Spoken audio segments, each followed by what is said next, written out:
नमस्कार जी सभी को। आज हम फिर से एक बार पेरिस ओलंपिक्स का बिल्डअप का एक और एपिसोड लेके आ गए हैं। आज हमारे साथ जुड़े हुए हैं संग्राम Singh ji, very special guest, जो पहले रेसलिंग भी खेल चुके हैं, एक्टर भी रहे हैं। आपने शायद उनको बिग बॉस में भी देखा होगा आज। एंड अभी वो he is playing in MMA, he is an MMA fighter. And बहुत ही रास्ट्रस करियर है, बहुत ही कलरफुल करियर है, but it was not like this the entire journey. He had some difficulties. जब बचपन में उनका थोड़ा मेडिकल इश्यूज भी हुआ करता था, उसके ओवरकम करके taking up a sport like wrestling, now MMA. संग्राम जी, बहुत बहुत शुक्रिया आपको हमारे साथ जुड़ने के लिए। आपके बारे में थोड़ा बताइए, इस पूरे जर्नी के बारे में थोड़ा बताइए। थैंक यू भैया, थैंक यू सो मच। तो बाकी तो आपने बता ही दिया। मेरा मानना ये है कि जहाँ से मैंने स्टार्ट किया था मुझे मौका मिला, क्योंकि मैं बचपन में रूमेटिक अर्थराइटिस पेशेंट था। फिर वहाँ से आगे आया, मौका मिला मिट्टी कुश्ती। जो हरियाणा में तो रेसलिंग बड़ा फेमस है, और एक रेसलर की इतनी इज्जत होती है कि जितनी किसी की भी नहीं, मतलब तकरीबन एक रेसलिंग बहुत बड़ा स्पोर्ट्स है हरियाणा में। तो मिट्टी कुश्ती खेली, वहाँ पे रिजेक्शन बहुत मिला। फिर आगे आया, अपनी कंट्री को रिप्रेजेंट किया, सीनियर नेशनल से लेके ढेर सारे टूर्नामेंट खेले, वर्ल्ड चैंपियनशिप से लेके। फिर तब उस टाइम पे एमेच्योर रेसलिंग में पैसे नहीं होते थे, ना के बराबर होते थे। मैं 96 केजी ग्रीको रोमन खेलता था। तो जैसे 2005 में मैं सीनियर वर्ल्ड रेसलिंग चैंपियनशिप में जा रहा था, कई टूर्नामेंट मैंने खेले। तो फिर मैंने प्रोफेशनल रेसलिंग का टर्न किया, क्योंकि तब एमेच्योर कुश्ती नहीं इतना। तो मैं ग्रीको रोमन खेलता था। ग्रीको रोमन में पैसा वैसे कम था, तो मिट्टी कुश्ती लड़के वहां से काम चलाते थे। कभी 500 रुपए कुश्ती लड़ते थे, कभी 200 रुपए की, कभी 300 रुपए की, कभी तब तो 1100 रुपए तो बहुत बहुत बड़ा इनाम होता था। मतलब इतना बड़ा इनाम होता था कि हद से ज्यादा। फिर प्रोफेशनल रेसलिंग में आया, तो यहाँ पे क्या हुआ कि पहले एक बार मुझे याद है कि तब कोई प्रोफेशनल रेसलिंग में शो बन रहा था। मैं, सुशील और योगेश्वर, हम छत्रसाल स्टेडियम में ट्रेनिंग करते थे। तो मैं दिल्ली पुलिस में था, तो दिल्ली पुलिस अखाड़े से जाता था। सुशील और योगेश्वर वही रहते थे। तो वो बोले रेसलिंग में शो बना रहे, तो हम बहुत हंसे उनके ऊपर देख के। फिर मैंने, क्या रेसलिंग करवाओगे यार, ऐसी ही रेसलिंग करवाओगे, मतलब समझ रहे हो ना। तो हमने ऐसे उनका मजाक उड़ाया, तो चले गए। अगले दिन फिर आ गए वो, तो प्रैक्टिस हम सारे कर रहे थे। तो सुशील बोला कि देखना तो चाहिए एक बार इनका क्या है, कि पहलवान जी हमें जाना चाहिए एक बार, संडे है। तो बोला कल हम सारे चलते हैं। ठीक है। तो मैं दिल्ली पुलिस अखाड़े से चला गया, और सुशील, योगेश्वर और वो सब कोई पहुंचा नहीं वहां पे। तो मैंने देखा कि इतने बड़े बड़े रेसलर होते हैं कि मतलब उनके बाइसेप्स देखो या उनकी बॉडी देखो। तो वो मेरे लिए मतलब बहुत एक वन ऑफ द बहुत सरप्राइजिंग था कि भाई ये भी होता। तो मैं वहां पे आया, पहला शो किया, धीरे धीरे स्टार्ट किया। फिर मौका मिला तो मैं वहां पे वर्ल्ड का बेस्ट प्रोफेशनल रेसलर बन गया। मैंने WWE टाइप खेला, मैंने लास्ट मैन स्टैंडिंग खेला, फिर 3 मिनट्स के 6 राउंड खेले। फिर मैंने कॉमनवेल्थ हैवीवेट चैंपियनशिप देखी, तो जीती। तो फिर टीवी वाले सब मेरे पीछे वो करने लग गए। मतलब जैसे मैंने फिर ढेर सारे शो किए, सर्वाइवर है, बिग बॉस है, या डांस का शो है, या IRT है, ढेर सारे, मतलब वन ऑफ द ढेर सारे। फिर क्या था कि फिर मैंने देखा कि यार जो कुछ है सब है तो रेसलिंग से, क्योंकि इतना मैं बाकी चीजों के लिए अवेयर था नहीं, जानता नहीं था। अब मैंने काफी साल बाद फिर मैं रेसलिंग फेडरेशन ऑफ इंडिया का पहला ब्रांड एम्बेसडर बना, पहला स्पीकर बना 2014-15 में। इंडियन आर्मी के साथ स्पीकर बनने का मौका मिला। आजकल IIT IIM से लेके हार्वर्ड तक जाने का मौका मिलता है, ढेर सारी जगह जाता हूँ, बच्चों को बताता हूँ हाउ टू लिव लाइफ। या मेरा एजुकेशन इतना अप टू मार्क नहीं रहा, मगर फिर मुझे पता चला कि मैं दुबई में मैंने मैच खेला कई साल बाद रेसलिंग का भी। तो वहाँ के शेख ने सब ने मुझे बोला कि MMA खेलना चाहिए, MMA इज द फ्यूचर, और India is the biggest viewership, और ये सब। तो फिर मैंने कहा भाई MMA है क्या, मतलब तो इतना बार जानता नहीं था ज्यादा। तो फिर मैंने देखा ये तो 18-20 साल के यंगस्टर का स्पोर्ट्स है, और हम 40s में हैं। तो मैंने कहा थोड़ा सा है तो डिफरेंट। फिर मैं फिर ये कोशिश की, फिर ये सारी चीज की। तो अब मुझे लगता है कि इस एज में मैं MMA खेलने वाला वर्ल्ड का पहला इंसान होगा। और अब तक इंडिया में ढेर सारे कर रहे हैं अपने यंगस्टर, मगर कोई रिनाउंड नहीं खेल रहा था। तो जैसे क्या कि अब हम करेंगे तो MMA को भी फायदा और हमें भी फायदा उनसे। तो फिर कहीं मेरे पास आई कि आप है ना, आप UFC आपको करना चाहिए। मैंने कहा ये तो सेम ही है दोनों पैटर्न, क्योंकि दोनों वो है। तो फिर मैंने कहा कि देखते हैं। शुरुआत करते हैं। ये भी अच्छी बात है कि मैं हंस रहा था, कई दिन पहले एक बॉक्सर से बात कर रहा था, तो वो कह रहा था कि नाक टूटाना बाकी रह गया, वो भी टूट जाएगा।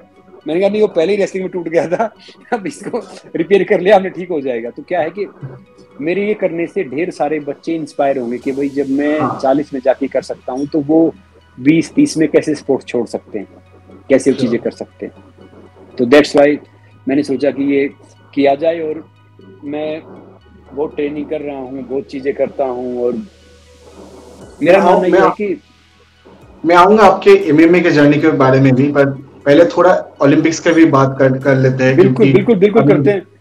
हाँ, अभी कुछ ही हफ्तों बाद शुरू होने वाला है, and India and wrestling in Olympics के बहुत ही एक अच्छा रिकॉर्ड रहा है। जैसे अब 1952 से चालू कीजिए, हमने इंडिया ने भारत ने पहला मेडल व्यक्तिगत रेसलिंग में जीता था 1952 हेलसिंकी ओलंपिक में। मैं केडी जादव साहब के ऊपर फिल्म करने वाला था, श्याम बेनेगल साहब उसको डायरेक्ट कर रहे थे, तो हमने काफी मेहनत की और रुक गया। फिर उसके तकरीबन 44 इयर्स के बाद लिएंडर पेस ने मेडल जीता एटलांटा में। फिर मल्लेश्वरी ने मेडल जीता इंडिविजुअली। फिर राज्यवर्धन राठौर जी ने मेडल जीता। फिर सुशील ने मेडल जीता था रेसलिंग में, मतलब इतने साल बाद, और सुशील ने मॉडर्न रेसलिंग को फिर जिंदा किया, जो एक धरोहर थी। तो मेरा ही मानना ये है कि देखो, एक खिलाड़ी है ना, कंप्लीट तब होता है जब ओलंपिक खेलता है और मेडल जीतता है। तो ड्रीम हमारे भी थे, जब हम खेलते थे ना तब ये ओलंपिक नहीं होता था, तब ये सोचते थे कि भाई एक बार इंडिया रिप्रेजेंट कर लो, नौकरी मिल जाएगी, मतलब कहीं नौकरी लग जाएगी, कोई रोजी रोटी का इंतजाम हो जाएगा। तो मैं भी चाहता था कि जाए, मगर lack of finance, lack of guidance, lack of circumstances वो चीजें कर नहीं पाए। अब मैं ढेर सारे बच्चों का जरिया बनने की कोशिश करता हूँ कि भाई जो ये जा रहे हैं कि अगर ये मेडल जीतते हैं ना तो देश के साथ साथ हमारा सपना भी पूरा हो जाएगा। ओलंपिक में भले ही खेल नहीं पाए तो ये खेल रहे हैं। बाकी अब की बार ओलंपिक वैसे इंडिया के लिए काफी टफ है। अब की बार ओलंपिक की जर्नी इंडिया के लिए काफी टफ है, मगर मैं दुआ करूंगा कि हमारे मेडल 20 आए। मगर टफ क्यों है? क्योंकि पिछली बार पीवी सिंधु ने मेडल जीता था, फॉर्म में थी। पिछली बार हमने हॉकी मेडल जीता था। पिछली बार हमने रेसलिंग में 2 मेडल जीते थे। अच्छा, बॉक्सिंग में मेडल। इस बार आपको क्या लगता है रेसलिंग में कितना आ सकता है? क्योंकि इस बार अगर रेसलिंग का कंटिंजेंट देखेंगे तो वुमेन रेसलर्स ज्यादा है। अमन शरावत एक अकेले मेल रेसलर है। ये जो चेंज हमको दिख रहा है, women in sports, women participation भी बहुत बढ़ रहा है। हमारे पिछले साक्षी मलिक थे, विनेश फोगट थे, जो रास्ता दिखाया। तो आपको क्या लगता है कि फ्यूचर ऑफ इंडियन रेसलिंग कैसा है? इस बार कितना आ सकता है? देखिए जो भी ओलंपिक में जाता है उसको हम हल्का नहीं ले सकते, क्योंकि पिछली बार है ना, सब कह रहे थे कि जब साक्षी ने मेडल जीता ना, तब साक्षी कोई होप नहीं कर रहा था। सब डिफरेंट होप कर रहे थे, मगर मुझे पता था कि साक्षी मेडल जीत सकती है, क्योंकि मैंने 2010 में साक्षी की और गीता की ट्रायल देखी थी। तो मतलब क्या क्या ट्रायल हुई थी, मतलब वन ऑफ द वो। तो अब की बार जैसे मेडल का जो प्रोस्पेक्ट है ना, ज्यादातर वो हमारा दावेदार बता रहे हैं अंतिम को, अंतिम पंगाल, फिर विनेश को और अमन को। मगर मैं कह रहा हूँ कि जो अंशु है या सरिता है, जो बाकी लड़कियां हैं, कोई कम नहीं है। मतलब मुझे उम्मीद है कि अगर, क्योंकि पूल अगर अच्छा पड़ता है ना तो हम 3 मेडल जीत सकते हैं। पूल अगर ठीक पड़ता है तो, अगर पूल ड्रॉ थोड़ा सा टफ आ जाता है तो फिर वो लक है। क्योंकि ड्रॉ क्या होता है रेसलिंग में, मैं आपको बताऊं कि एक अगर स्ट्रॉन्ग आता है तो फिर हम ब्रोंज के लिए फाइट करते हैं, वो फाइनल पहुंच जाता है या पहुंच जाती है। अगर 2 स्ट्रॉन्ग आ जाते हैं तो फिर वो बैड लक है कि भाई। और उस दिन पता है क्या, उस दिन आपका शरीर कैसा चल रहा है, उस दिन आपकी बॉडी कैसे मूव कर रही है, आपका मेंटली स्टेज क्या है। हालांकि ओलंपिक स्टार्ट होने से पहले मैंने अनुराग सिंह ठाकुर जी को बोला था कि हमारे खिलाड़ियों को अपना प्रैक्टिस की कमी है, ना डाइट की कमी है, सारी फैसिलिटी है, पर हमें स्पोर्ट्स साइकोलॉजी की कमी है, जो सही तरीके से वो करे। खाली पढ़ाई लिखाई वाला पर्सन भी नहीं, खाली स्पोर्ट्स वाला भी नहीं। तो तब हमारी पहले बात चल रही थी, फिर बाद में बोले कि आप ये करो वो करो। मैंने कहा अब आप इतनी लेट कर रहे हैं, क्योंकि तब सब बिजी रहे। तो मुझे लगता है कि रेसलिंग में हम 2 से 3 मेडल जीत सकते हैं अब की बार भी मिनिमम। बहुत ही बढ़िया। आपने ड्रॉ की बात की। अंतिम फंगल को 53 केजी वुमेन्स कैटेगरी में 4th सीट किया गया है। पिछले कई सीटिंग साल था। अंतिम को किया है 4th और अमन को किया 6th। अमन को 6, हाँ, एंड विनेश को सीडिंग नहीं मिला। पर आपको आपसे एक बात पूछना चाहूंगा मैं कि हमारा से वो आपने केडी यादव की बात की, वहां से लेके अब तक बहुत सारे दिग्गज रेसलर्स आए हैं। सो इंडिया में क्या ऐसा है जो इतना सारा रेसलर्स आता है? How does Indian wrestlers are so good in the world stage? देखिए क्या था कि पहले है ना, पहले हमारे रेसलर वर्ल्ड स्टेज पे जो लाइट वेट था ना, वो वर्ल्ड स्टेज पे थोड़े बेहतर थे। मगर अब क्या है कि अब परफॉर्मेंस क्या होता है कि मेडल जीतना ना इंसान, तो फिर उसको एक रास्ता मिल जाता है। जब से सुशील ने मेडल जीता ना 2008 में, उसके बाद से फिर सबको ये लगा कि भैया हम जीत सकते हैं, हम गोल्ड जीत सकते हैं, हम आगे बढ़ सकते हैं। फिर सुशील ने अपने मेडल का जो पहले ब्रोंज जीता, फिर सिल्वर जीता। तो मुझे लगता है कि अब एक मेंटलिटी होती है ना, जो साइकोलॉजी, कि भैया हम भी कर सकते हैं, हम भी जीत सकते हैं, तो हो गया है। जैसे जो केडी जादव साहब ने जीता था इंडिविजुअली, उसके काफी साल तक ऐसे ही नॉर्मली रहा। हमारे रेसलर एशिया में बहुत अच्छा परफॉर्म करते, डिफरेंट परफॉर्म करते, मगर जो ये स्टेज है ना ओलंपिक की, हाँ, तो अब सारे मेंटली फिजिकली प्रिपेयर हैं, तो अब आप किसी को कम नहीं आंक सकते। आप ये सोच रहे हो कि भैया वो लड़की अंशु ने क्वालिफाई कर रखा, अंशु हो सकता है अंशु मेडल जीते, जिसपे हम होप कर रहे हैं वो मेडल ना जीत पाए। तो हाँ, वो दिन होता है। मगर बाकी क्या है कि आज के दिन हमारे रेसलर किसी से कम नहीं, मतलब वर्ल्ड स्टेज पे। पहले क्या होता था कि पहले हमें ना पूल पे वो देखते, टाई देखते जब हम खेलते थे कि भाई ईरान है, अच्छा रशिया है, अच्छा ये अमेरिका है, अच्छा ये है। तो अब बाहर के देखते कि इंडिया है। मतलब अब ये हो गया कि भैया इंडिया से भी सब खूब खा रहे हैं। ये नहीं है कि कोई जैसे कोई इंडिया कोई अब कोई किसी भी स्पोर्ट्स में छोटी कंट्री रह गया है। ये वन ऑफ द बेस्ट है। मगर मैं चाहूंगा कि और थोड़ी सी मेहनत हो के हम है ना गोल्ड के प्रोस्पेक्ट होने चाहिए। अब अभी तक क्या है कि हमारे जितने खिलाड़ी है ना, गोल्ड का वो प्रोस्पेक्ट नहीं है कि भैया ये गोल्ड मेडल इसका पक्का है। तो मैं चाह रहा हूँ कि इतनी थोड़ी सी और प्रैक्टिस ज्यादा हो, और उनको मेंटली थोड़ा सा ज्यादा किया जाए, ताकि वो गोल्ड के प्रोस्पेक्ट हो। अभी हम पूल पे डिपेंड हैं, और मैं चाह रहा हूँ कि आगे चीज ऐसी नहीं हो, हमें पूल पे डिपेंड नहीं रहना पड़े, हमें गोल्ड मेडल जीतना चाहिए। जो गोल्ड जीतेगा ना, उसको फर्क ही नहीं पड़ेगा भैया उसको वरीयता दो या ना दो, उसको कोई पूल में आए या ना आए, उसको तो अपनी बाउट्स खेलने से मतलब है, बाउट लड़ने से मतलब है। और अब तो मैं कह रहा हूँ कि सरकार ने तो भंडार खोल रखे हैं, खिलाड़ियों को बहुत पैसा मिलता है, सारी चीज बहुत मिलती है। तो भैया ये 5 साल हैं, इसमें झोंक दो जान। और मैं दुआ करता हूँ कि अब की बार हमारे मेडल डबल काउंट में आए ओलंपिक में, क्योंकि पिछली बार सात में हम पहुंचे। हालांकि अब की बार नीरज का कंपटीशन भी काफी टफ है, क्योंकि नीरज ने पिछली बार गोल्ड जीता था। अब की बार तो अरशद नदीम से लेके जो कई बच्चे हैं जो 90 फेंक रहे हैं, उनके साथ में है। तो क्या है कि मैं स्पोर्ट्स को बहुत बारीकी से फॉलो करता हूँ, हर चीज को। आपकी मुझे कुछ भी पूछेंगे तो मैं आपको बता दूंगा, क्योंकि कई जो ओलंपिक चैंपियन है, जैसे टर्की का जो 120 केजी का ओलंपिक चैंपियन, वर्ल्ड चैंपियन ताहा आगाकुल मेरा बहुत खास दोस्त है। रशिया का एक ओलंपिक चैंपियन मेरा बहुत खास दोस्त है। अमेरिकन जो कई रेसलर हैं दोस्त हैं। तो क्या है कि बाहर के जो खिलाड़ी होते हैं ना, वो ये स्टार स्टेटस नहीं रखते, बहुत हम्बल रहते हैं। अपने वाले क्या होते हैं, मेडल जीते उनको थोड़ा सा ज्यादा वो कर देते हैं, तो फिर वो थोड़े डिफरेंट हो जाते हैं। समझ रहे हो ना? वो क्योंकि ये बच्चे तो नए बच्चे होते हैं, इनोसेंट ही होते हैं। अब फिर इनके मैनेजर आ जाएंगे, फिर दूसरी चीज आ जाएगी, तो फिर इनको ना एक वो चलता फिरता वो बना देंगे, वो एग्जीबिशन बना देंगे कि भैया यहाँ पे ये, यहाँ पे वो, वहां पे ये। तो थोड़ा सा वो कल्चर है। जैसे जब पीवी सिंधु ने मेडल जीता, तो वो 100 करोड़ से ऊपर का उसने उसको अर्निंग हुआ। जो वो जो उसने जिसने गोल्ड जीता था, वो नाम भूल गया मैं, स्पेन की लड़की थी। हाँ, तो वो कई फ्लाइटें मिल गई हमें। तो वो कह रही थी कि मुझे भारत की नागरिकता दिलवा दो, इंडिया की नागरिकता दिलवा दो मुझे, क्योंकि वहां पे पैसा था नहीं इतना। हाँ, वही ये भी अभी आप क्रिकेट टीम का भी सेलिब्रेशन देख लीजिए। ऑस्ट्रेलिया जब जीत के वापस ऑस्ट्रेलिया गया, उतना सेलिब्रेशन तो हुआ नहीं। अभी क्रिकेट टीम ने जीता, क्या हो गया, पूरा देश क्या हो गया। मतलब ये देखो, भारत है ना, भारत इंडिया की इमोशनल कंट्री है। हाँ, तो हम प्यार भी बहुत करते हैं, हम थोड़ा दुत्कार भी देते हैं, मगर फिर से भूल के फिर से प्यार कर लेते हैं। देखो, भारत और बरगद का पेड़, हमारी तुलना बाहर बरगद के पेड़ की तरह होती है। बरगद का पेड़ सदियों खड़ा रहता है, तो भारतीय जहाँ पे चले जाते हैं, जहाँ पे उनका दिल लग जाता है, तो वो भी सदियों खड़े रहते हैं। जब एक जिंदगी है, लॉयल हो जाते हैं। तो मुझे लगता है कि अब की बार, तो आपको क्या लगता है ये जो फैंस का एक्सपेक्टेशन ज्यादा होता है इंडिया में, ये प्लेयर्स के ऊपर ज्यादा प्रेशर डालता है? देखिए, मैं कहता हूँ कि जितना ज्यादा होगा उतना बड़ा स्पोर्ट्स बनेगा। ये होना भी चाहिए।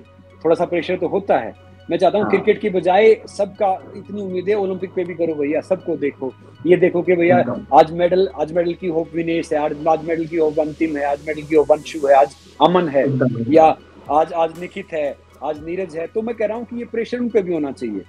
तो मुझे एक दो बात थोड़ी सी मीडिया की भी थोड़ी सी वो लगी थी, जब एक बार वर्ल्ड कप का फाइनल चल रहा था और जैसे मैंने देखा कि जयशाह जी से मैं एक दो बार मिला हूँ, परिचित थे, वो सब कह रहे थे कि भाई आप ओलंपिक ये वर्ल्ड कप का फाइनल देखो, ये सब करो। तो नीरज गया था वहां पे, मुझे याद है। हाँ।